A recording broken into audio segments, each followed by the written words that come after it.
everyone. This is Kathy Mason from MasonWorks Marketing here on Conscious Business Zone with my friend Suzanne Giesemann. Hi, Suzanne. Hi, Kathy. Great to be here. Yes, I'm so glad to see you. I got to meet Suzanne in Boulder, Colorado at one of our IONS meetings, and it must have been 5 years ago. I've got pictures of you, and I got your book.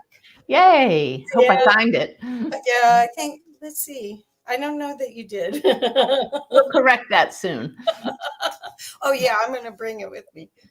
Well, what I want everyone to know is what an honor this is to have Suzanne on the Conscious Business Zone show, because Suzanne is an amazing resource for connecting you with who you really are and your source, and the bravery to show up in your full capacity, because Suzanne's background was in the military at a very high level. And for her to switch to being one of the world's best mediums is really, that was a lot of courage to do that. So Suzanne, how would you like to share that journey? Could for people that are just getting to know you, could you explain the before situation so they could get a feel for the courage I'm speaking of? Yes, but Kathy, as you talk about courage, I understand that. And to this day, there are times when I don't like to say I'm a medium. That's just part of, no, say it. I mean, that is what I am. That's what I do. But it's just part of my current work, because now it's so much more about the teaching and sharing with people that anybody can connect with higher consciousness. Teaching people who we really are is what it's all about. The mediumship is an incredible healing practice that I do. I just came from a conference where I spoke to 900 parents with kids across the veil. And I lost count, Kathy, of how many people came up to me and said, your work literally saved my life. Oh my gosh. I just can't imagine any other work where the practitioner can say that, because all of these people were in the darkest pit of despair. And just by hearing what I have to share, not having a reading with me, just hearing you said I'm a resource. I love that. That kept them here from taking their own lives and joining their kids. It's such an honor. And so you speak of courage, but I can't not do this work. From the very beginning, there was never a choice, never a decision. Oh, I can't tell people. Oops. Because I meant to put you on full string. There you go. Because I know the healing potential of this. And here's the background piece. As we were getting started, I looked over here at this picture on my desk, and I knew I would be touching this picture. This is my beautiful stepdaughter, Susan. She was a sergeant in the Marine Corps, 27 years old, and was crossing the flight line at work and was struck and killed by lightning in 2006. A double tragedy for our family, because she was 6 months pregnant with our first and only grandchild to this day. And so we lost both of them that day. And at that point, I was a retired Navy commander, had a full career in the military, as you mentioned, and still very left brain. If you can't touch it, see it, it doesn't exist. But when I saw Susan's body at the funeral, that was an epiphany for me. It was so different than the Susan I knew, that I suddenly knew beyond any doubt there is something that enlivens these bodies. And it has to be the spirit I've heard people talk about.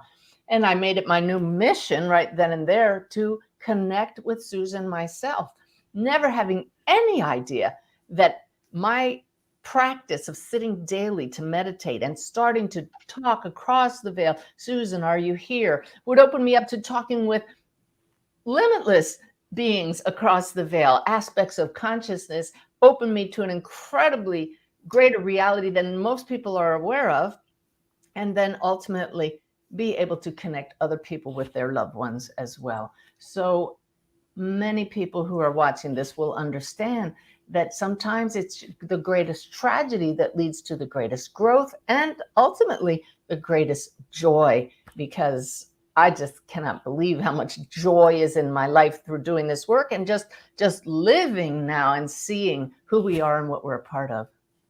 Well, the reason I mentioned courage is that I think this is a time period where a lot of people are losing loved ones. It's not 900 people in a conference like what you've done, but fantastic work. What I'm talking about is that they're seeing the truth of their lives. This shutdown has caused people to have to reevaluate and then make other choices.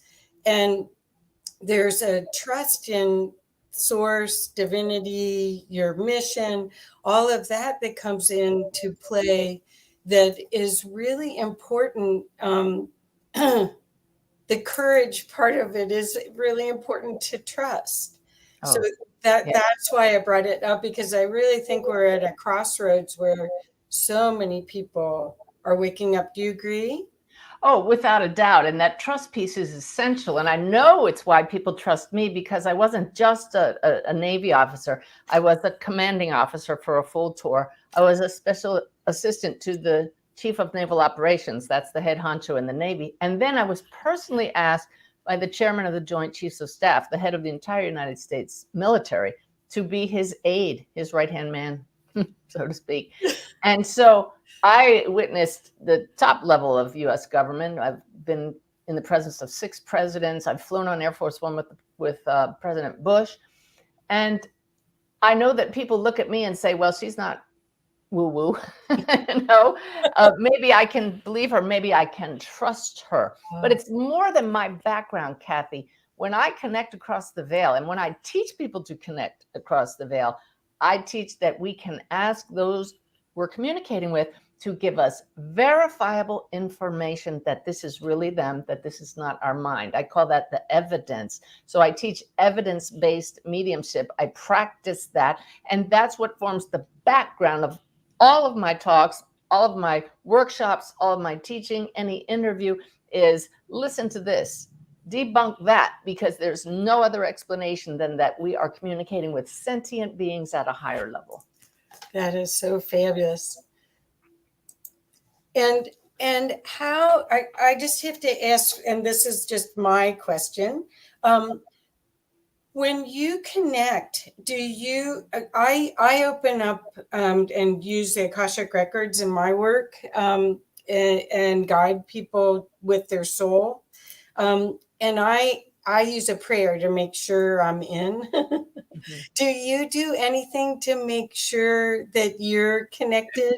I do, and you're going to love this. I mean, I just can connect on the fly like this. When I want to do a longer session, I just take a few centering breaths. My daily practice of building the power, we call it, sitting in the silence, is what keeps that going.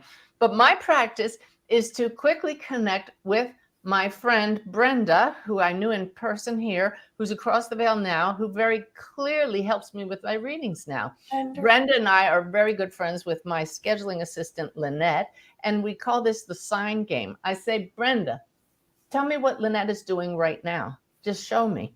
And she'll just immediately put in my mind something bizarre. I'll quickly text Lynette. Brenda says, I'm supposed to talk about crushed ice. And she'll say, oh my God, I just ordered a new crushed ice machine. She's such a spy. It's phenomenal. On the spot, 3-way triangle here of someone in spirit knowing what someone else is doing, validate it. Okay, I'm hooked in. Let's go. Just like that. And do you feel that you need validation at any time, or at this point, since you've done? I still do. Because I know the way the human mind works, and it is very easy for extraneous things from our own mind to come in. So the evidence, the things we couldn't possibly know that are verified by someone else, is really helpful to say, yeah. But what makes the difference for me, there are many times when I wouldn't need the evidence, though. It's not every time. So it's across the board on an average. Yes, there are times when it's helpful. But the biggest difference for me is feeling the presence. I did a session yesterday for a couple whose child had passed, and I told them that The most important thing for me is to capture their essence so that you say, oh my God, that's my loved one.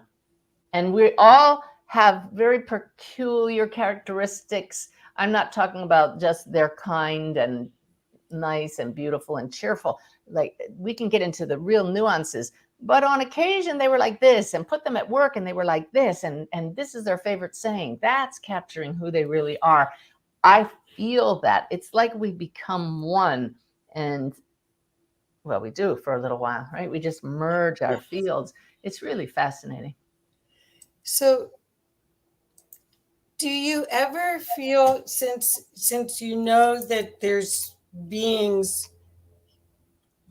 using your connection to get to their loved ones, do you ever feel like overwhelmed with that? I mean, like you're taking a shower and it's like, where are they? I don't, because I know that we're part of a benevolent universe, that our intention is always to serve the higher good. And therefore, if it ever becomes a little bit too much, I just say back it off. No, I mean, nothing's coming to mind, so I would just Okay, have I to say just no. wondered if you ever felt, because there's people, I've actually been at an event at Celebrate Your Life where someone actually put on a ring and then took it off and said, okay, now I'm open. And then, but that was their body's signal to an on-off switch, basically, so they could live a normal human life as well as.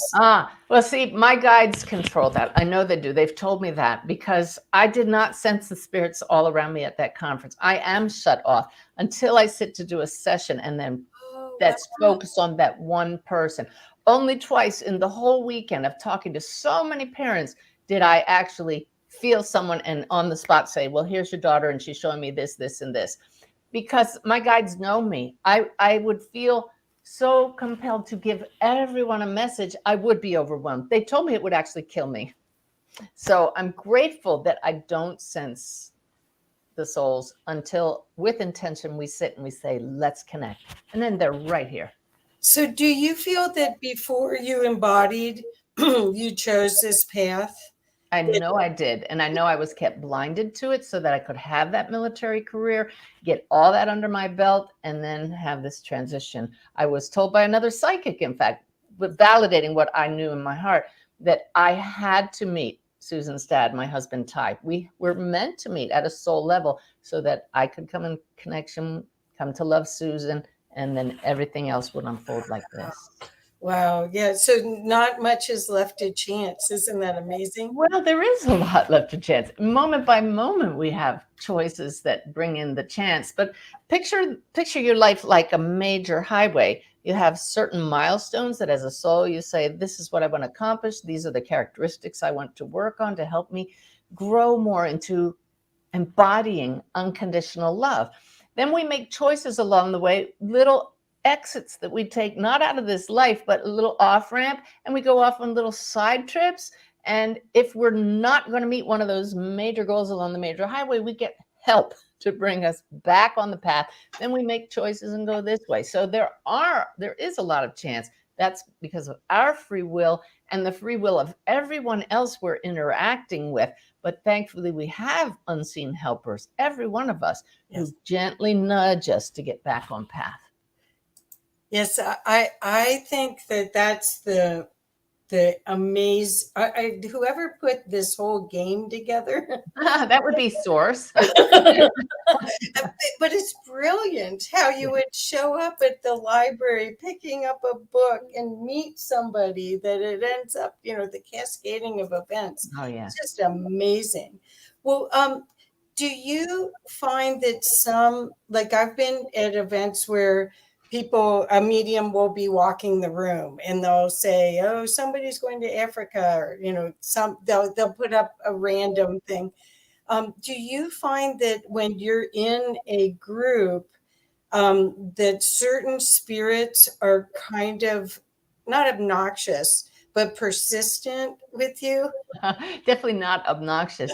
I don't do group readings. It's not my calling. I do channeling sessions. That's my specialty off to the side there. But I've been to plenty of what we call gallery readings.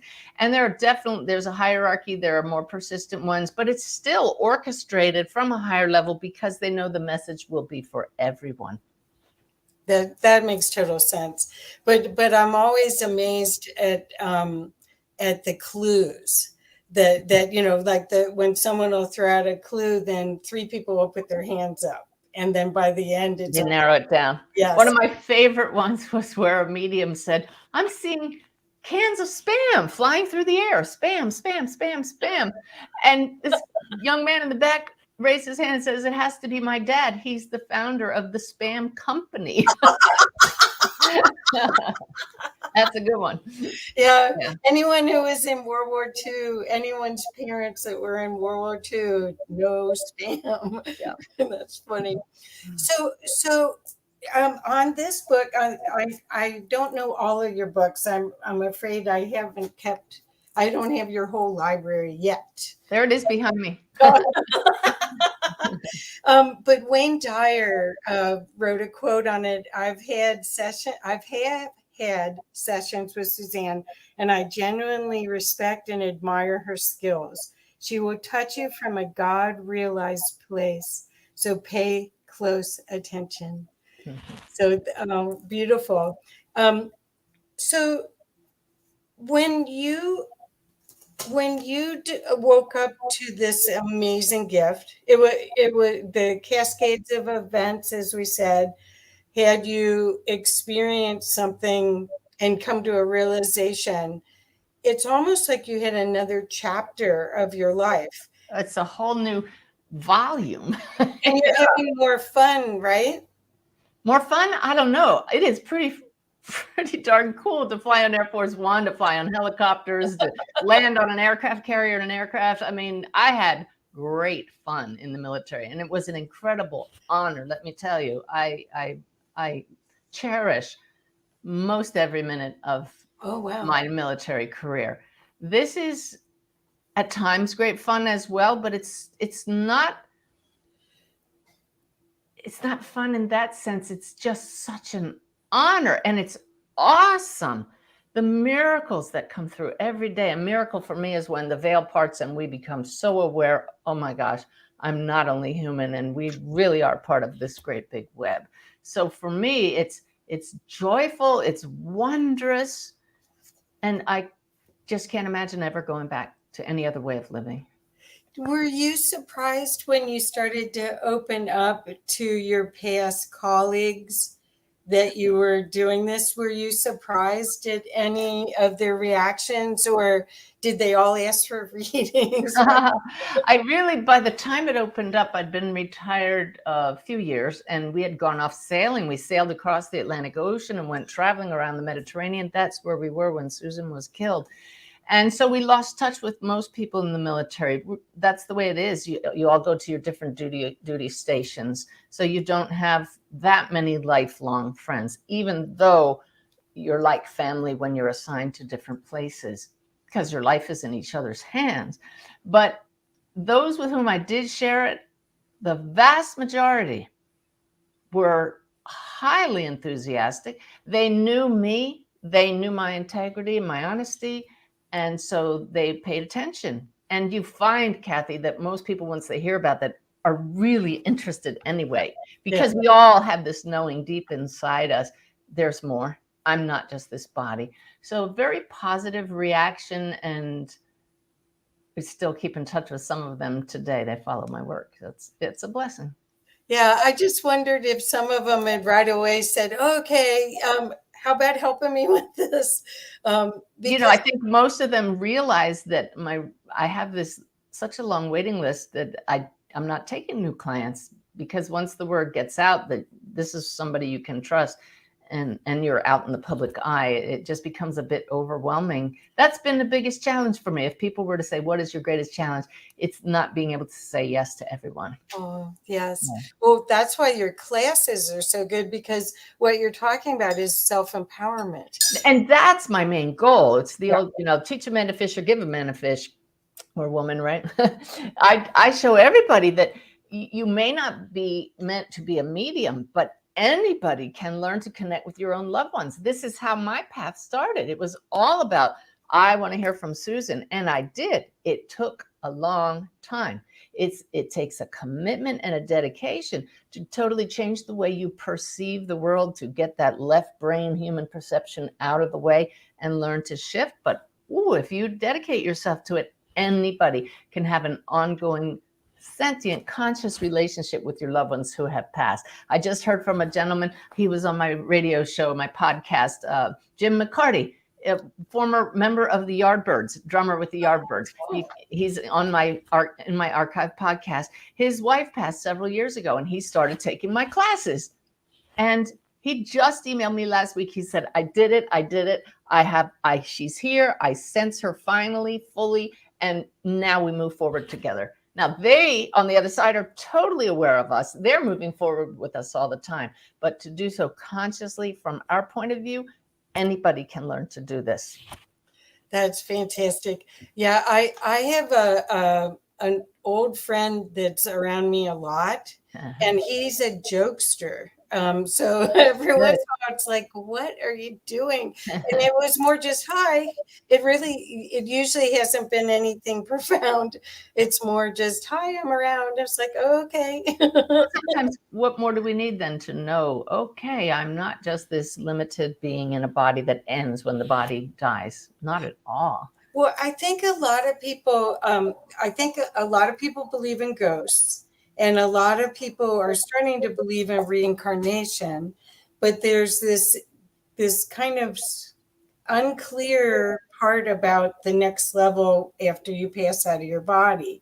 So do you teach a way to look at that? Oh, it's all part of the teaching. And in fact, anybody can go to my website, and down at the bottom is a little free book called Where Do I Begin? I have so many resources on my website for learning how to connect, for realizing who we are. And on the gifts page of my website is another free ebook called Awakening. At the back of that is this long download. I got a transcript of information from the spirit world about what it's like when we pass, what we can experience.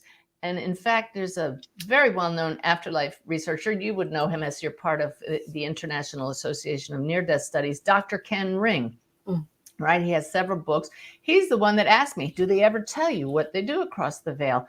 He asked the question, I'm on a flight and the download starts. I just typed, wrote it up, sent it to him. He said of all the research he's done, it was the most astounding report he had ever read. And it's in that free book, Awakening, on my website. So wow. Wow, that's what I'm saying. I mean, the proof is there. It's whether or not people's conditioning will allow them to break through. I love that word, and that's what it is. It's just conditioning BS. Belief system. What do you think, Kathy? Belief system. Well, so what is your favorite story? Because I mean, after doing this all this time, you must have some fabulous stories. I have thousands of them, but my absolute favorite comes straight from my book, Wolf's Message. Are you familiar with that one? Not yet. Okay. Well, I don't know if I could tell the whole thing because it's such a spoiler of the book, but you used the word proof earlier, and somebody might say, oh, you can never prove the afterlife. I can tell you that Wolf's story proves we are souls, and that at times the soul's awareness of what's coming in the future peeks through to our human conscious awareness, because Wolf was killed the same way my stepdaughter Susan was, struck by lightning. He was a poet and an artist. And the day before he passed, he wrote a poem and drew a picture on it that showed he was going to be struck by lightning and killed. It says it right in the words of the poem. And the drawing shows where it would happen and what his parents would do to honor him afterwards. Wow. It's absolutely stunning. And then Wolf came back to me after I met his parents at a conference. They told me about their son, said, how is this possible? They showed me the poem. How could he possibly have known this? And I said, because the soul knows sometimes. I had a show of hands at this conference with the bereaved parents. We call them shining light parents, much more positive term. And I said, how many of you had some inkling that your child was not going to live what we consider a full life? I would say 65% of the people in that audience raised their hand. Wow. Wolf knew, and he came back through his reading, and before the reading dropped in on me early in the morning, proved his presence, and continued to show up over the next few months with a message for all of us about who we are and why we're here. Wolf's message for humanity became what I now teach. All of my teaching comes back to what I call the awakened way of living. I've already shared two of the three principles with you, Kathy. Number one is you're not only human. You are ultimately a soul having a human experience.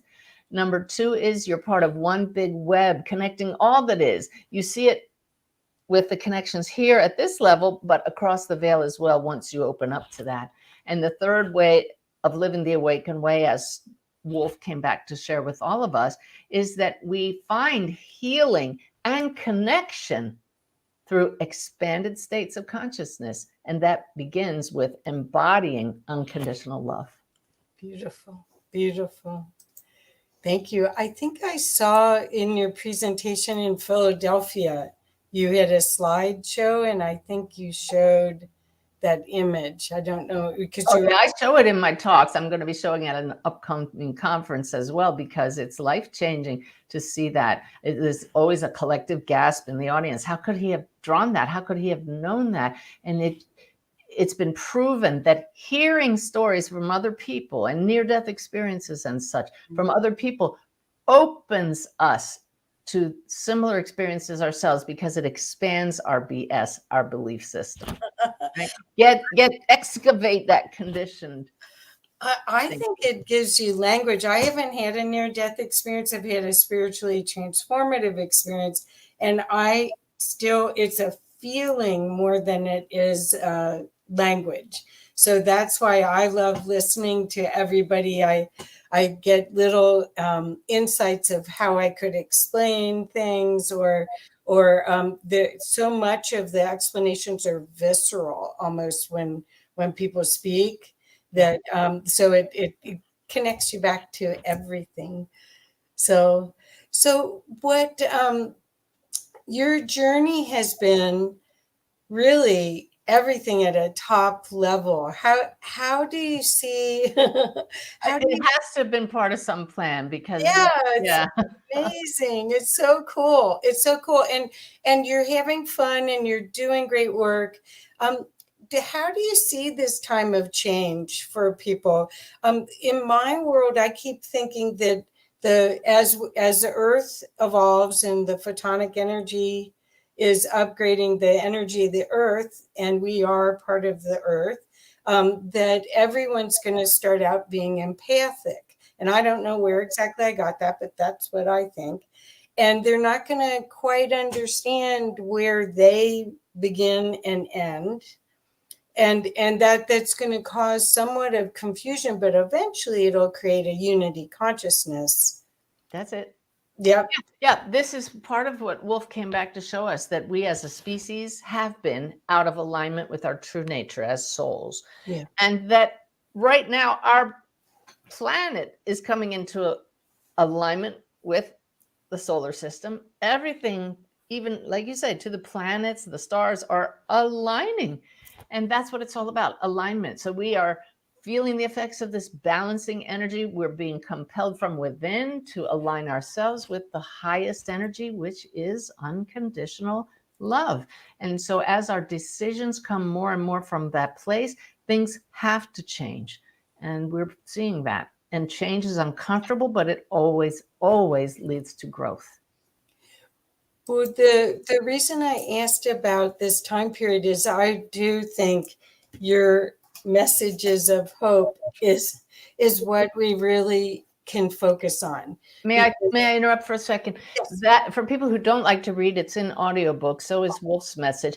But there's also a beautiful documentary called Messages of Hope that tells my story, and it's professionally done, and it's told on YouTube and Amazon Prime. And when I have people come to me and say, I believe, but my partner doesn't, they're very left brain, I say, get them to watch the documentary. Because there, you see me in my uniform and you see me on Air Force One. And again, that's the gift of my background. Then people say, maybe I can trust this person because my heart already knows it's true. That's beautiful.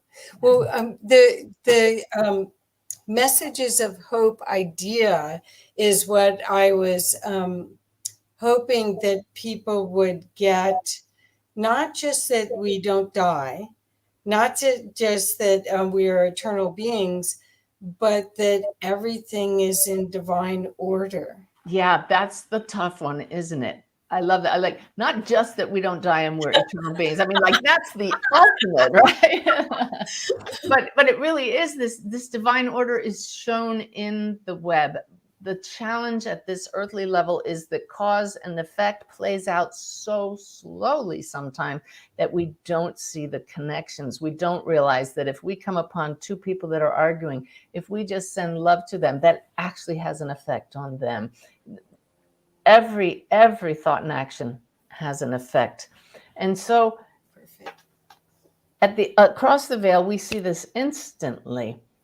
And it becomes challenging when we go through struggles and don't realize at the soul level, we said, bring it on, because that's how I know in my earthly life I'm going to grow. But it's also why I continue to pray almost daily. May my lessons be as painless as possible. That's what I do. I love this change with ease and grace. Same thing. Yep. Because I do think this is school, that we are here to learn lessons, and that's why we're in physical. May I put my spin on that? Oh, please. I hear people say that all the time, and I agree. However, I have a different take on that. Okay. Because I know, and I know this will resonate with all of you hearing this, that we did not come here to be beat up. We came here to love each other. So this may be school with lessons, but it's art school. It's music school. It's creativity school. Yep. It's a school of how do we take something so beautiful as this earth and beautiful human beings and create something even better. So yes, we have lessons, but it's trial and error. Well, that didn't quite work when I put this color next to that color. And that didn't work when I responded this way instead of that. So we're going to try this again. That's the kind of lessons we're here for. Not, my God, you got it wrong next time. You go back and get it right. No, you see how that feels? That doesn't resonate at all. But to know that we already have this beautiful source, we already are whole and complete across the veil. The soul is whole and comes here for the fullness of the earthly experience to perfect this human being. Yay! Yeah. Well, that's what I'm part of Co-Creators Convergence, and that's the whole thing, is being on the cutting edge of infinite intelligence and seeing what you can co-create together. This was supposed to be a playground. We kind of forgot that memo. Yeah. Over here, buried somewhere. Well, okay, so I have a question for you. I know that you said that you have a triangle of resource that is from above, but I have a question for you, because very few people that I know that are healers or psychics or mediums can do things. They can do things for everyone else, but they have trouble connecting and getting the truth or recognizing the truth for themselves. Well, that's because we are relational beings. We're giving each other to help each other because that helps us know we're part of a whole. No person is an island is absolutely correct. I see energy healers fairly regularly. Hadn't seen one in months, but I have a favorite beautiful friend who I just saw last month, and she did a beautiful healing on me, which has just taken me to a new level. Why couldn't I do that myself? We are supposed to work on ourselves to a certain level, but it's why we are part of this web. Also, a separate side of that is because we're human, this brain acts as a filter to the full access of information that we can have. And so if there's a challenge, that filter of our own belief system is going to get in the way and can interrupt the signal. A dear friend last month became very, very ill. She already has a grave illness underlying everything, and she had to go on a ventilator. My other friend contacted me and said, "What are you getting about her?" Well, I couldn't sense realistically, was she going to die or not, because my own personal story was interrupting that. I didn't trust anything that I would have heard. But I'll tell you, Kathy, that about a week into her illness, suddenly I got a nudge from spirit. "Well, you've connected with people in a coma. She wants to talk to you now." And she was unconscious. Wow. So, okay, let me connect with her. She gave me so much evidence that I was actually connecting with her soul. She was sitting beside her body in the hospital, just looking. And she looked at me and she said, "I just haven't decided yet if I'm going to go. I'm watching the body. And if it's going to be permanently damaged or mentally damaged in any way, I'm just not coming back. But we'll see." And you know, a miracle happened, and she is fully back with us and thriving. So I found that very, very interesting. Wow, I love that. I love that. Well, I guess I think it's interesting how we can connect for others. We're in service for others, but a lot of times we're not as open for ourselves. And that's why I brought it up, because I think that that's another part of learning mediumship, is learning how to be open for everything, right? Well, oh, absolutely. And in fact, I'd love to share with everybody my most simple practice that's been shared with almost 500,000 people now.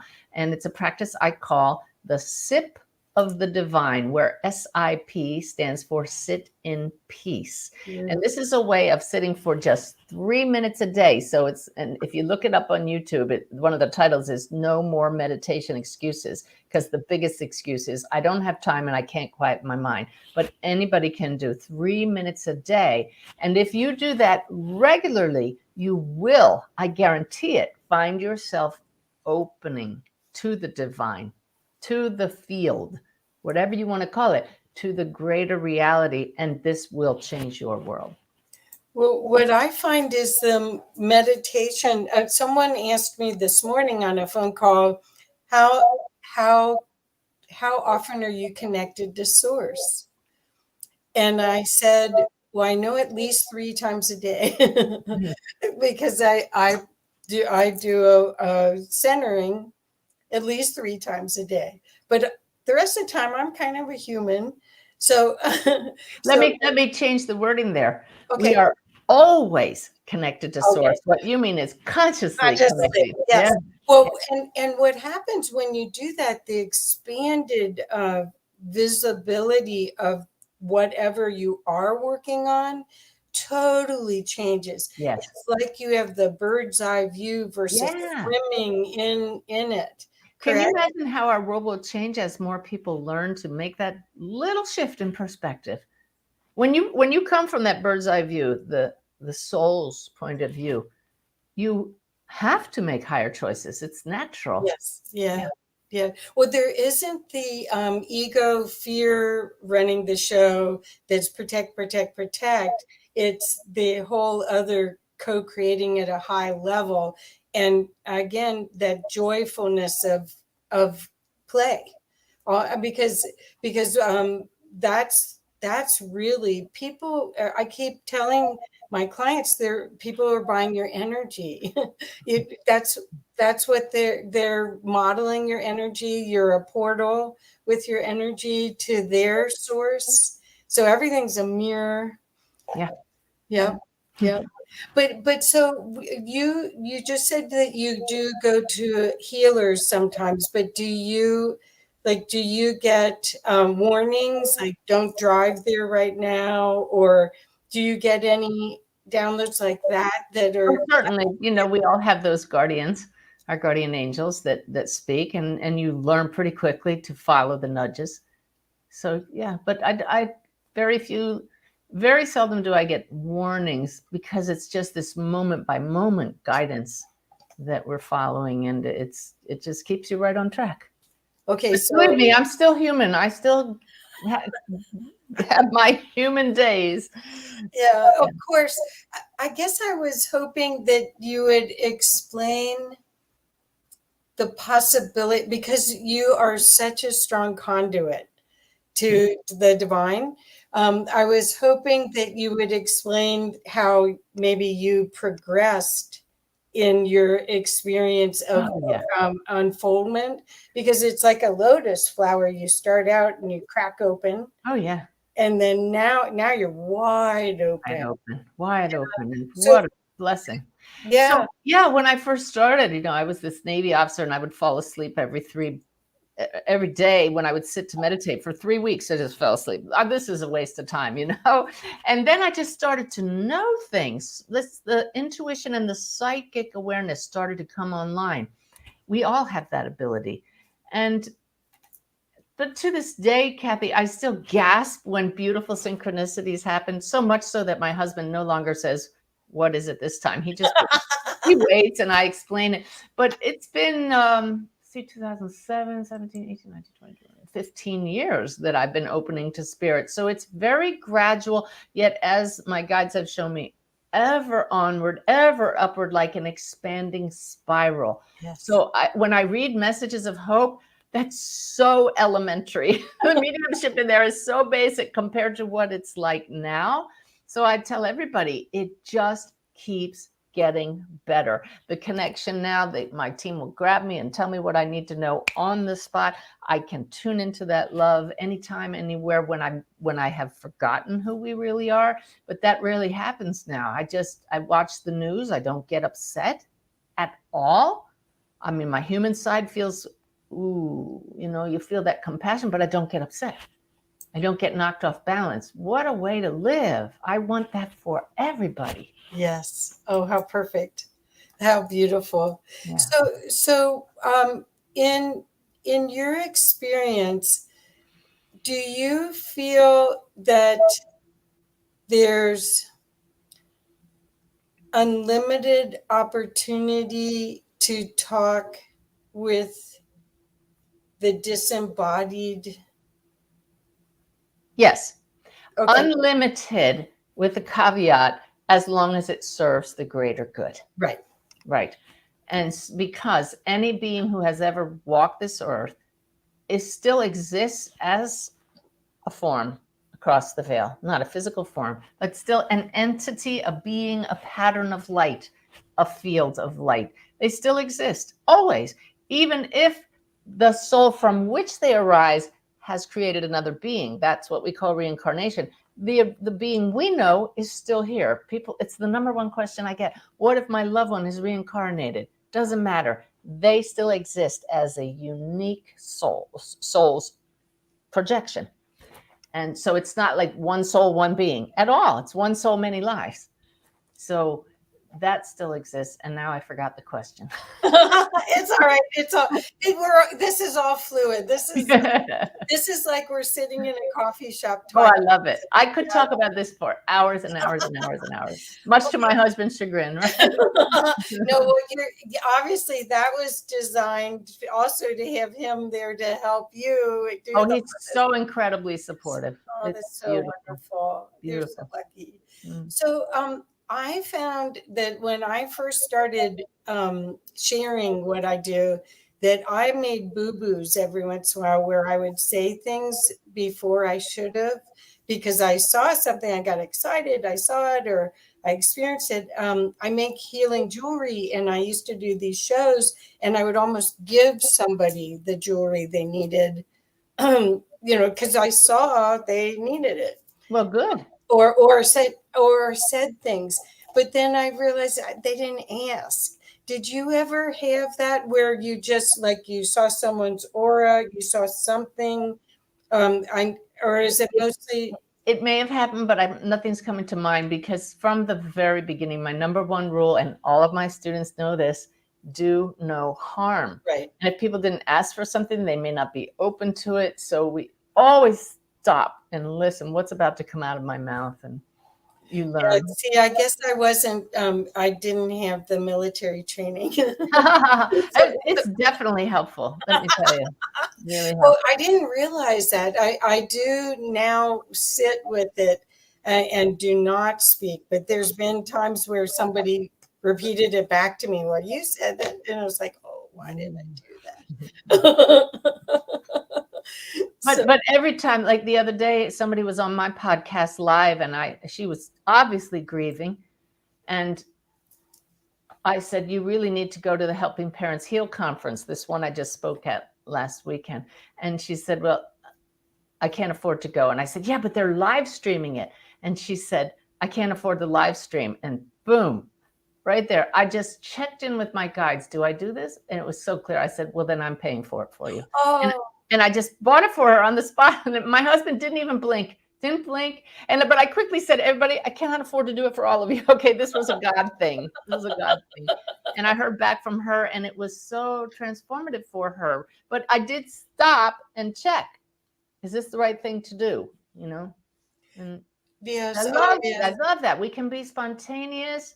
It doesn't mean we have to do everything, but when you know you can check with your helpers, that's also a training to be able to discern the answer moment to moment. Your body will speak to you. So one thing about spiritually transformative experiences, which is pretty much what I would say you did, only with a capital S. But I've had the 3-minute versions too of those that just show you. Right. Yeah. Right. The near-death experiencers have had physical, they've had traumatic physical impact to they cracks. I prefer the STE thing. Yeah, me too. Although it sounds like a disease. I wish it had a different initial. Oh, yeah.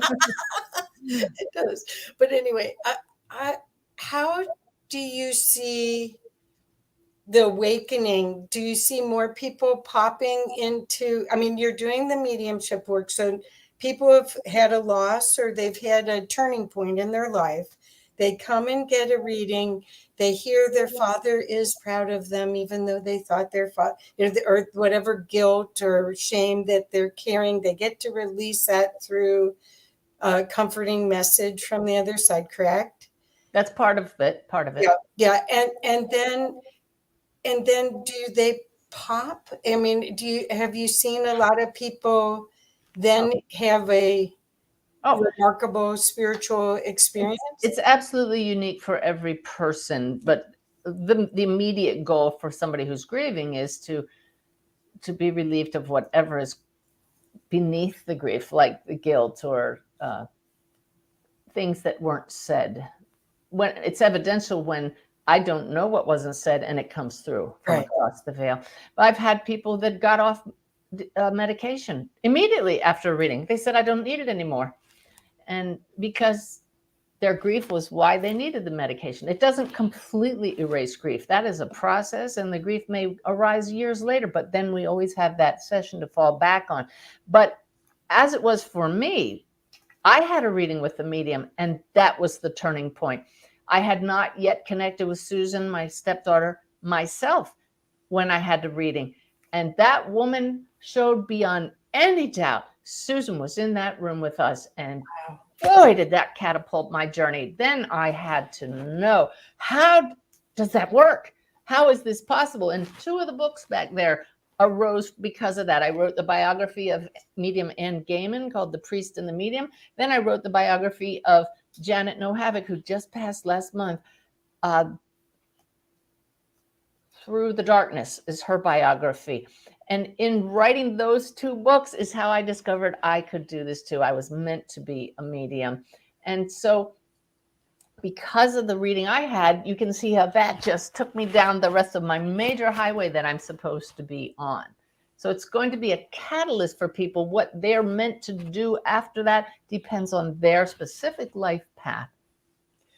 Well, I want to encourage people to be curious about this, because the opportunity to to be aware and use the resources, I think a lot of people's angels are sitting around doing this, waiting. It's like, could you give me something to do back? I was just thinking about that before the reading, that they must be, because they're trying to guide us. But once we become aware that our guides exist, then we actively seek out their assistance.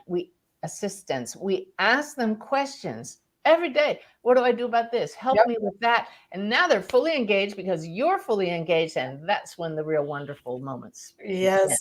Yes, I find I do kinesiology a lot. I mean, I'll even do it in the grocery store sometimes, and people are look at you. But it's like there's so many little decisions that I don't really have to bother myself with. I'll just test on it if it's left or right, and it works great for me. Do you do something like that too? I don't use the kinesiology. I just ask and I get answers, but all the time. And before you know to ask, you're just wandering around wondering, what do I do? What do I do? And it's such an easy practice to just go to the heart, shift in awareness, soul to soul, my guides. What do I do? That's direct, and you will get a direct response. Now, it may not be something you hear right away. It may not be immediate, but when that answer comes, you know it, and it's beautiful. I start writing these things down. I have pages and pages and pages of magical moments. It's not magic at all. It's how it works. Right, right. Well, once the opportunity to see opens up, it never has to close. So that's what you're offering, is an opportunity to see who you really are and the wonder of this whole creation, rather than be a victim of it. Amen. Yeah. So would you like? I was thinking I'd bring up the IONS thing. So I'm a volunteer for IONS. I've been volunteering, I think, for 5 years now, 4 or 5 years. And the annual conference, which is our big fundraiser for the whole year, is coming up starting next week. And it is on August 31st through September 4th. In Salt Lake City. It's available online and in person. And Suzanne is going to be one of the keynotes. So I'm going to bring, yay. Yeah, I love hearing you speak. So let's go ahead and bring up this and share it. So there it is. Yeah. And several of these presenters were just at the Helping Parents Heal conference. I got to hear them again. I love hearing them speak. And we were all saying, well, see you in Salt Lake City. And I'm just so excited because we cannot share this too often. Beautiful. Kathy, I don't know what happened to you. You disappeared. I thought you might be able to hear me. Sometimes you can, and sometimes you can't. Apparently, sorry. Do you want to talk a little bit about your keynote, or give people, because the people that cannot come to the physical conference can buy an online registration and hear all of the keynotes. There'll be 2 rooms out of the 4 rooms that are live streamed, and the recordings, if you don't want to sit at your computer for the whole weekend and more, because it is a holiday weekend, the recordings will be available for 180 days afterwards. So right. Yeah, my keynote is called Lucid Living Here and Now. And lucid is like a lucid dream. You know you're dreaming, but you're aware of it. Well, once you become aware that we're actually souls, this world just becomes, it's not a dream, but you realize it's just one experience of many. So I'm going to be sharing lots of beautiful evidence from some of my sessions. I'll show people how to really view the greater reality through a different lens. And it's a very powerful talk with a lot of the same subjects we've been talking about here, Kathy. Yes, it's beautiful. And the energy that you'll feel is the other part of it. You can see sort of as Suzanne and I are talking, there's this open-hearted, expansive awareness that this group, out of all the groups that I'm a volunteer with and that I do things with, that feels like home. Oh, we just float out of there when it's done. Yeah. And you are absolutely correct. It's about the energy. It is. Yeah. And for people that are ready to step into more of that, this is a great way to have vocabulary about your experiences. The mystical part of life could open up for you. You'll make lifetime friends. It's almost like when you meet somebody, it's almost like you already knew them. It's quite amazing. It's an amazing opportunity. It is. And it's not just, as this poster shows, it's not just about near-death experiences. It's also spiritually transformative experiences that happen throughout life. And I love that we don't have to die to have it.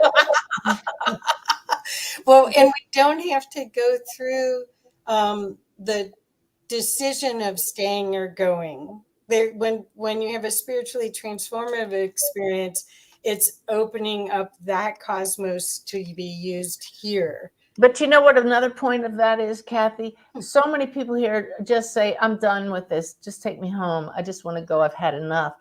This type of experience, the conference, the things you'll learn, the things you hear, really solidifies in your human awareness why we decided to come here, helps us realize every moment here is precious, and to maximize that, and you get tools how to do that so that you actually aren't in such a hurry to go home. Home comes here. Right. Well, we're cracking open. That's the best way I can think of it. It's almost like we're an egg and we're cracking open because it was always here for us, but we didn't know. I have a slide that even shows that the egg, oh, really? The light coming through it. Yeah.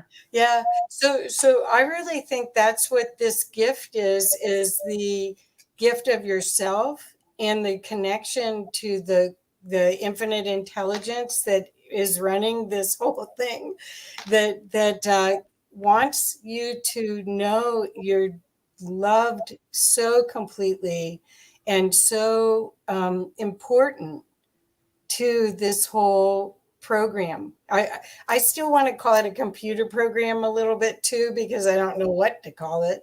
But the thing is when you realize how important your participation is, that you stood in line to get these bodies to be here right now. I call it, and I'll call it this in my talk, an experience.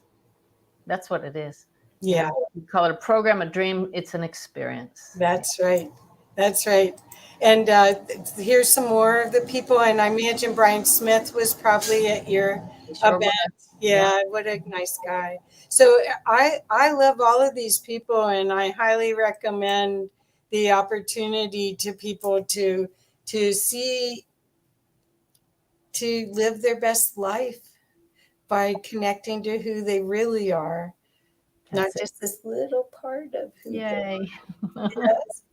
Beautiful. Yes. So Suzanne, how is the best way to reach you? I've had your banner up to show people your website. Is that the best way for people to find you? It is, SuzanneGiesemann.com. And I really encourage people to check out dailyway.org.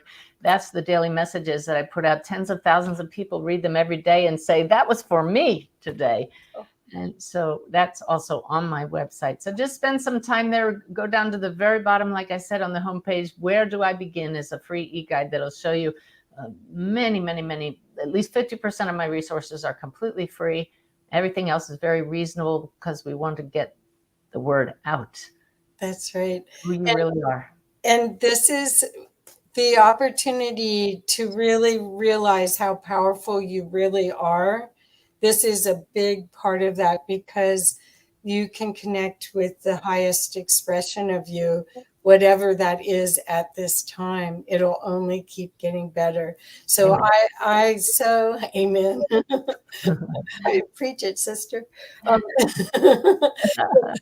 I'm saying is that I really want you to know about Suzanne's work as a resource for you.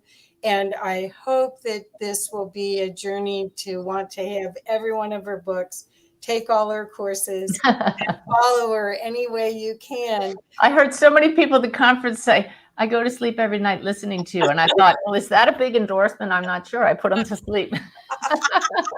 Well, but the thing is everything is in service. You were in service in the military, and you've been in service in this job, and it's really a gift for all of us. So thank you so much, Suzanne. Thank you, Kathy, and thank you all for being with us today. Yes, thank you. See you soon.